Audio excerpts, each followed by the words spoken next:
Salut à tous, je m'appelle Amandine, je suis décoratrice et aujourd'hui je vais vous montrer comment fabriquer un rocher en polystyrène pour vos décors.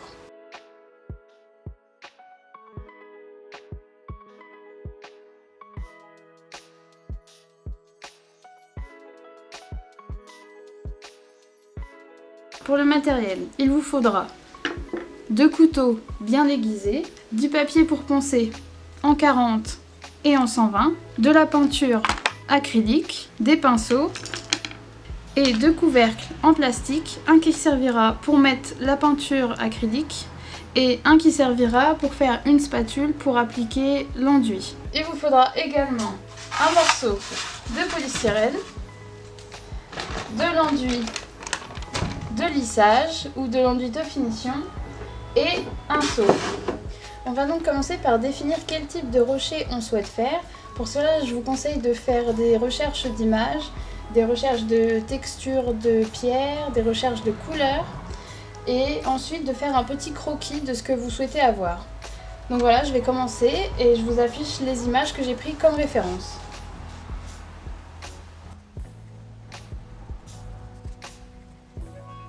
Alors maintenant que j'ai fini mon croquis, je vais commencer à sculpter mon polystyrène. Donc pour ça, je vais utiliser mes 2 couteaux aiguisés ainsi qu'un feutre pour tracer mon volume, pour me repérer. Alors donc je commence à tracer mon volume à l'aide de mon croquis à côté.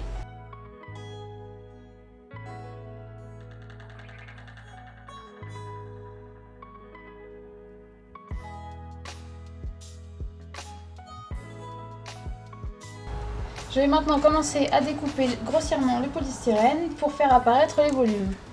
Pour ça, je me saisis de mon plus gros couteau.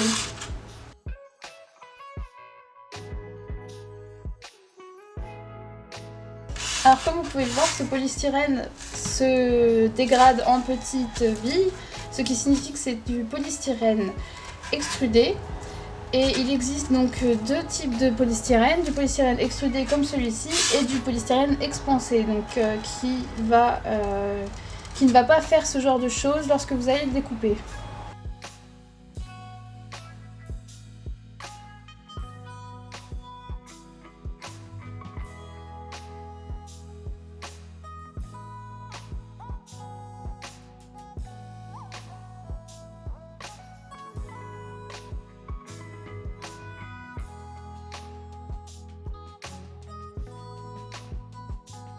Alors l'avantage lorsqu'on fait de la fausse pierre, c'est que dans la nature, les rochers, les pierres, les cailloux, ils sont pas du tout uniformes, donc vous n'avez pas besoin de faire un travail qui soit très précis.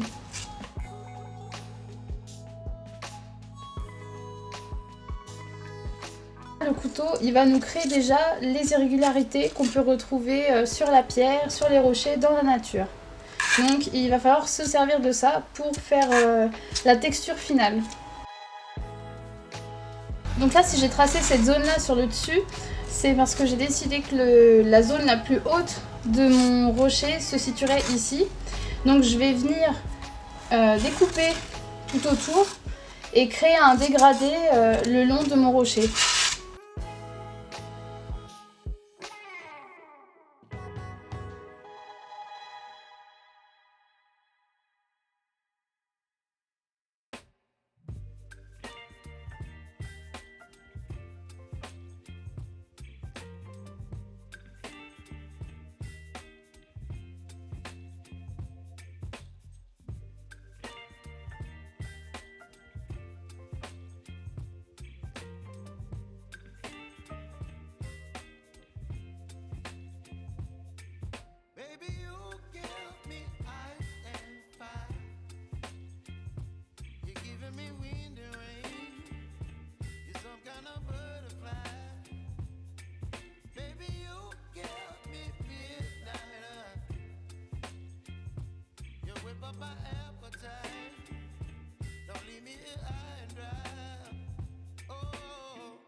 Voilà, donc ça commence à ressembler à peu près à ce que je voulais. Donc voici le devant, les côtés, l'arrière et sur le dessus. Donc à présent, je vais passer au ponçage. Donc on va commencer avec du 40 et ensuite on viendra rajouter des détails avec le petit couteau. Donc on va commencer avec du papier en 40. Ça va nous permettre de faire disparaître un petit peu la texture du polystyrène, de toutes les petites billes, et d'avoir quelque chose de plus lisse. Et ensuite on viendra avec du 120 pour vraiment lisser correctement et enlever les dernières imperfections.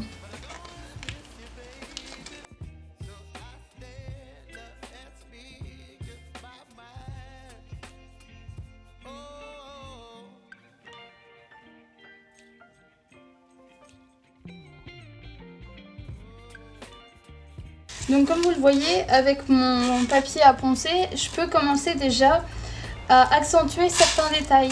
Là par exemple, j'ai une faille qui m'intéresse, donc je peux l'accentuer comme ça et la faire remonter jusqu'en haut de mon rocher.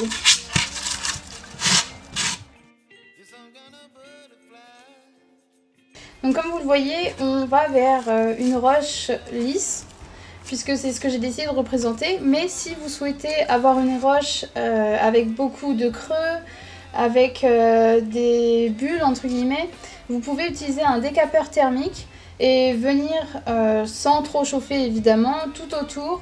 Ça va créer des zones de creux, ça va faire fondre le polystyrène. Alors avec mon petit couteau, je vais reprendre certains angles, créer des fissures et casser un peu quelques angles.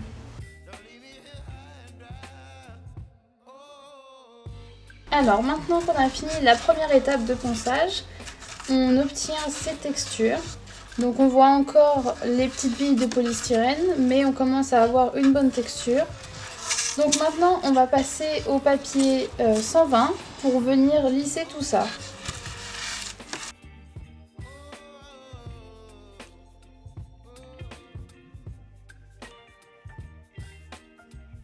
Donc voilà, on a fini le ponçage.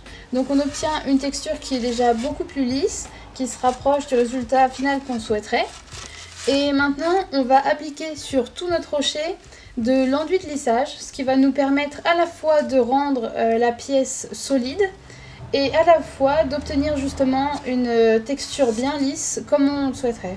Donc pour l'enduit, il nous faut 2 doses d'eau qui sont déjà dans mon seau et 4 doses de poudre.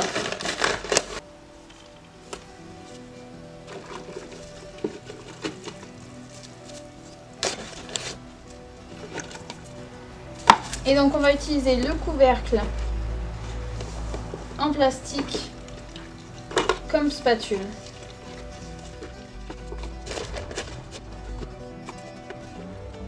Alors l'objectif, c'est d'obtenir une pâte qui soit homogène et surtout qui soit pas trop liquide. Donc voilà la texture de ma pâte. On va l'appliquer sur l'ensemble du rocher.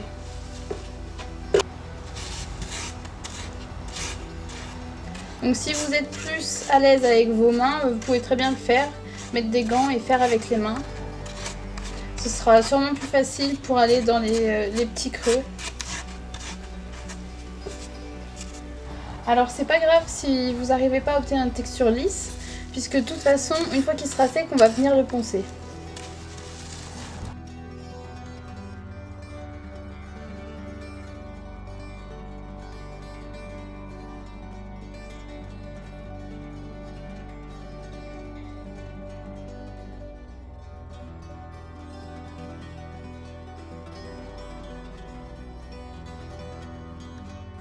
Et voilà, maintenant qu'on a fini d'enduire la pièce, on laisse sécher pendant 24 heures et ensuite on viendra poncer.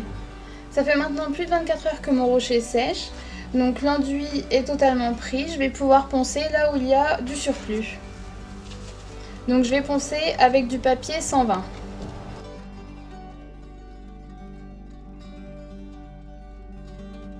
Alors on n'est pas obligé de poncer partout, il y a des endroits où le surplus d'enduit va permettre en fait de donner plus de relief à notre rocher et du coup ça peut être intéressant de garder certains excès d'enduit.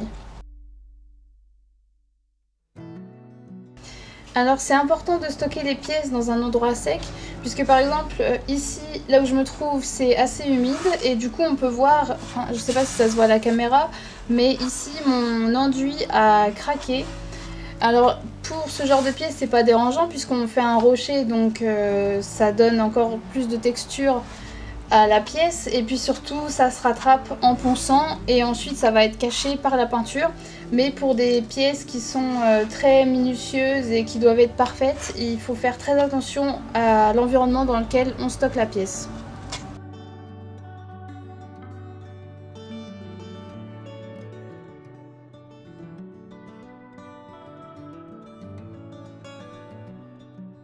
Voilà, j'ai fini de poncer, donc je vais maintenant passer à la peinture, mais avant je vais nettoyer mon plan de travail et souffler un coup ma pièce. Alors pour la peinture on va utiliser un couvercle, donc ça va nous servir de palette. Après si vous en avez une c'est toujours mieux. On va utiliser ce pinceau, donc ça s'appelle un spalter. Et j'ai choisi la taille en fonction de mon objet, puisque pour l'instant on va juste faire le fond. Et j'ai choisi de faire un rocher d'une couleur assez commune, donc je vais faire gris. Donc il me faut de la peinture acrylique blanche et noire. Alors vous pouvez faire n'importe quelle couleur sur votre rocher. Le plus important c'est de suivre les étapes suivantes. Donc tout d'abord on va définir une couleur principale, donc qui va être notre couleur de fond qu'on va venir appliquer partout. Et ensuite le but ça va être de créer des nuances. Donc on va à partir de notre couleur de fond créer une couleur beaucoup plus claire et une plus foncée. Et on va venir faire des nuances tout autour en utilisant les creux, les reliefs. Donc là on sait qu'un rocher, son environnement c'est la nature, donc il va subir beaucoup d'intempéries, le vent, la pluie. Donc on sait que par exemple la pluie elle va venir se projeter dessus et ensuite glisser tout le long et stagner dans des renfoncements comme ici. Donc on sait qu'à ces endroits là la pluie elle va stagner, mais il y a d'autres résidus qui vont venir stagner et il faudra donc faire une nuance plus foncée. On sait qu'à certains endroits, là où par exemple le soleil tape le plus, ça va être plus clair.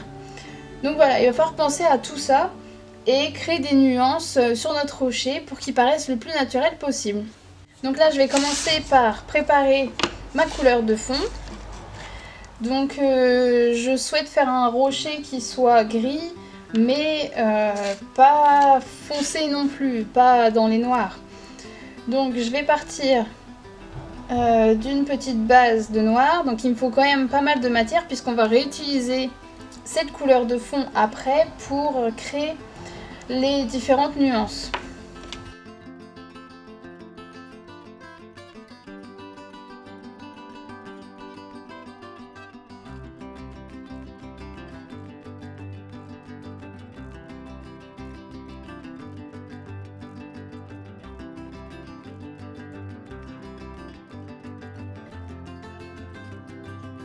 Alors il y a certains endroits où je me complique pas la tâche, j'essaye pas forcément de remplir à 100% le fond dans les petits creux parce que je me dis que la couleur de l'enduit elle peut être intéressante et créer déjà des nuances sur mon rocher. Donc pour l'instant je laisse comme ça. Après si jamais c'est dérangeant par la suite, je sais qu'avec les couleurs plus foncées ou plus claires je pourrais revenir dessus.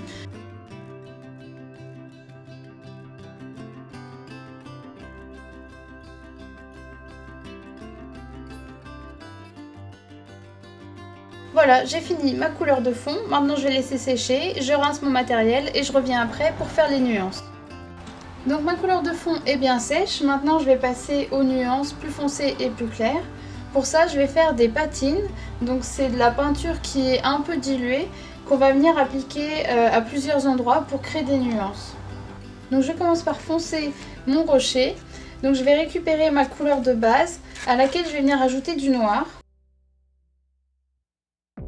Et du coup, par la suite, on pourra venir rajouter du noir pur pour créer encore plus de nuances. Maintenant que j'ai ma couleur, je vais venir la diluer un petit peu.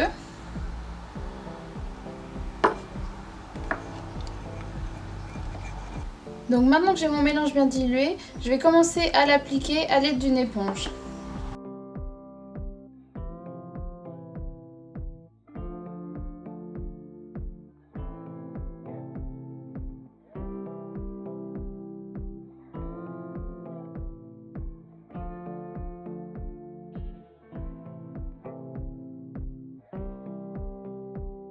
Donc si on utilise un morceau d'éponge pour appliquer la patine, c'est simplement pour créer des nuances qui sont plus subtiles.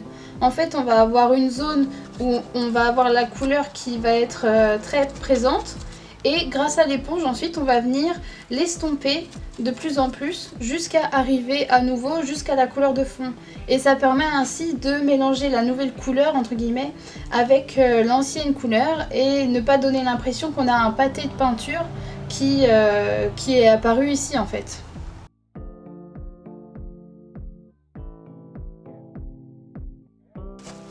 Donc j'applique pas ma patine partout, je vais surtout venir dans les creux et ça va permettre d'assombrir et surtout d'accentuer la forme. Donc j'hésite pas à mettre de la patine foncée le long de mon rocher au niveau du sol, puisque c'est à ce niveau-là que va stagner l'eau et les résidus. Et donc c'est à ce niveau-là où on sait que ce sera le plus foncé. Donc ensuite on viendra appliquer justement du noir pur pour accentuer ceci.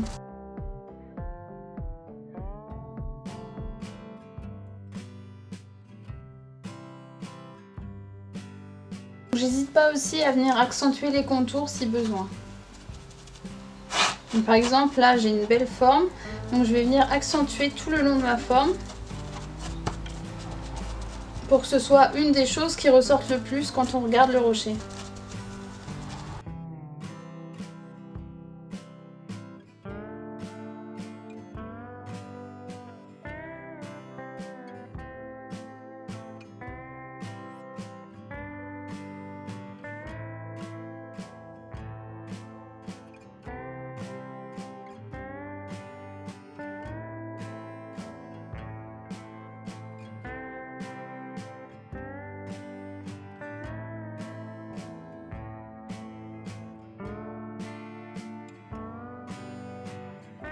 Je continue donc en appliquant du noir pur dilué sur les parties basses et dans les creux les plus profonds.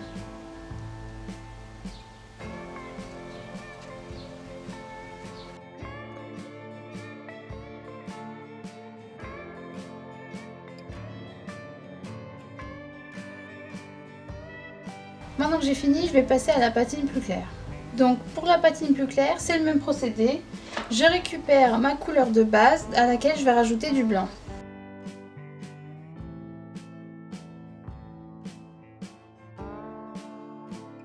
Donc je vais déjà faire un test avec mon pinceau pour vérifier que la couleur s'intègre bien.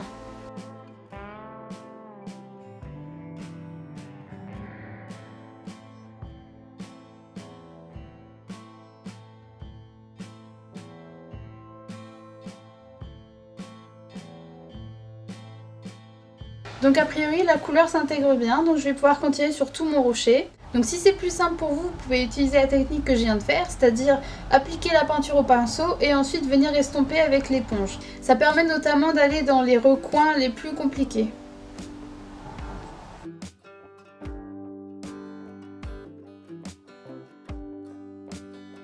Donc là l'objectif en fait ça va être de venir créer des contrastes avec les zones qu'on a assombries précédemment.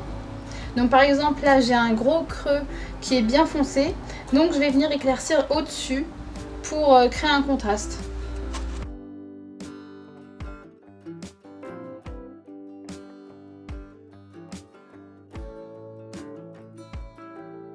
Donc on n'est pas obligé de rester sur seulement 2 nuances. On peut en créer des plus en plus clairs et des plus en plus sombres, ce qui va permettre de donner encore plus de relief à votre objet.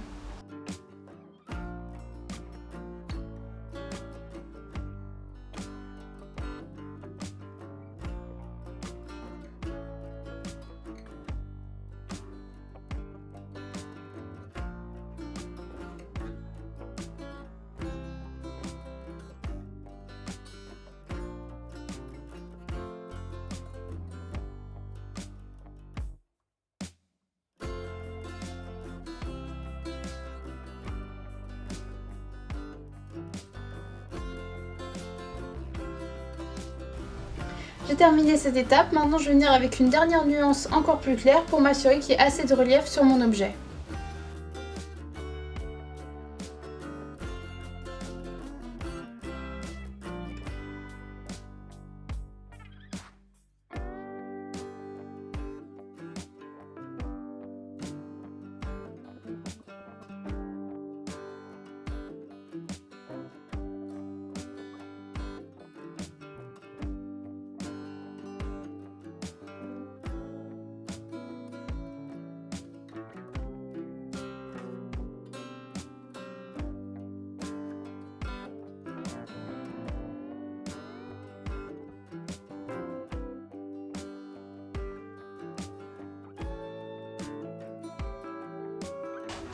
Voilà, mon rocher est terminé. J'espère que ça vous aura plu et que vous avez réussi à le refaire chez vous.